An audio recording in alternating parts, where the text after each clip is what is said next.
Profit Mohammad साहब जी, क्योंकि बहुत कुछ लोग भड़क जाते हैं कि उनकी शान में गुस्ताखी हो गई। उनकी शान में गुस्ताखी नहीं करना, क्योंकि उनकी शान ही नहीं थी।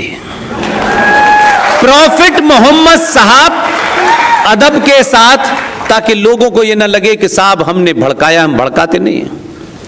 प्रॉफिट मोहम्मद साहब की जो शादियां हुई, डरिए मत, उसमें से उनकी जो औलाद थी वो सिर्फ एक ही थी। पहली पत्नी जो थी उनकी, उनसे उनकी जब शादी हुई तो उन्हीं से एक उनको सुपुत्री पैदा हुई।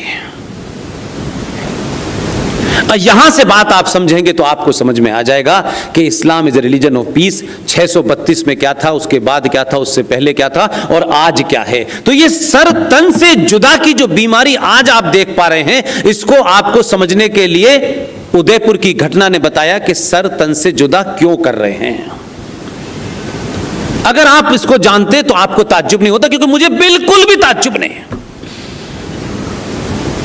प्रॉफिट मोहम्मद साहब की बेटी फातिमा बीवी, उनके शौहर, उनके पति, उनके हस्बैंड इमाम अली, जब वो मस्जिद में फजर की नमाज, कहते हैं सुबह 4:30 बजे की नमाज को, 5 वक्त की नमाज होती है, उसमें सुबह सुबह जो 4:30 बजे पहली नमाज अजान दी जाती है उसे फजर कहते हैं। जब इमाम अली सुबह की नमाज पढ़ने मस्जिद में गए,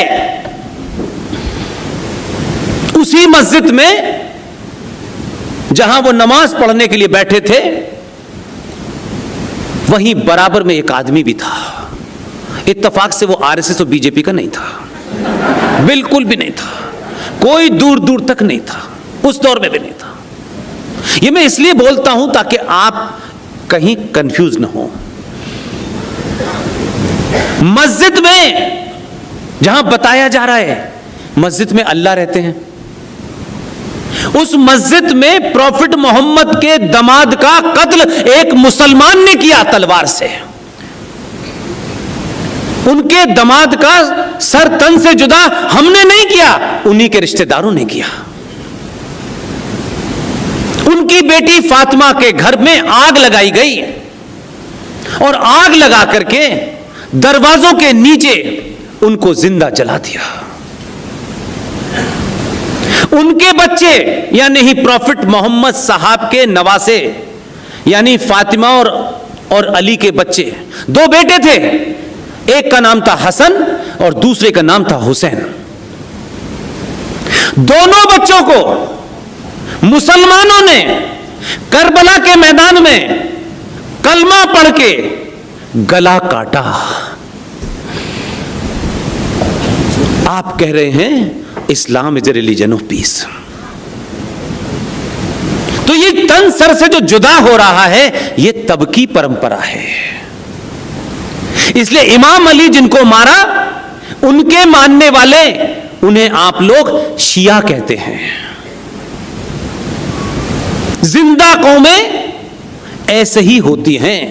हमको अगर शत्रु भी कोई जिसे आप मानते हैं या है, अगर उसके अंदर भी कोई ऐसी बात है तो उससे आपको नसीहत लेनी चाहिए।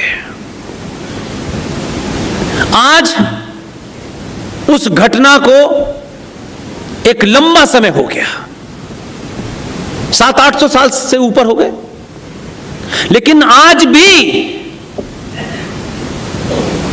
इस देश के और दुनिया के शिया जो इमाम अली को अपना सब कुछ मानते हैं, आज भी मुहर्रम का दिन आता है तो वो सीने को अपने पटक पटक के, या हुसैन हम न हुए, हुसैन अगर हम होते तो तुमको ये मार नहीं पाते। वो आज भी उस कत्ल को पिछले 700-800 साल से मुहर्रम के माध्यम से जिंदा रखते हैं कि हमारे इमाम को किसने मारा।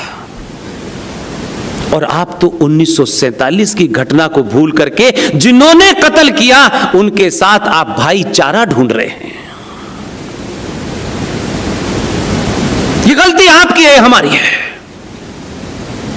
हम ये समझते हैं कि कुछ लोग भटक गए हैं। ये जैसे ही आप कहते हैं तो सच के ऊपर पर्दा डालते हैं। उस किताब की फिलॉसफी ये कहती है, ये किताब दुनिया में जब तक रहेगी तब तक अमन चैन नहीं रहेगा। क्या ईरान में, इराक में बीजेपी और आरएसएस करा रही थी 10 साल से युद्ध? क्या सीरिया, लीबिया ये सब इस्लामिक देश थे? ये सारे देश कन्वर्ट हुए हैं। आपका नंबर है और आप इस युद्ध को लड़ना नहीं चाहते। जो संपन्न है, हो सकता है कुछ दिन के लिए भाग जाएं, अमेरिका चले जाएं, ऑस्ट्रेलिया चले जाएं, जर्मनी चले जाएं, लेकिन 135 करोड़ में से 100 करोड़ लोग नहीं कहीं भाग सकते। जिनको यहां रहना है उनको लड़ना ही पड़ेगा। इसलिए अगर आप समझते हैं कि किसी समस्या से भाग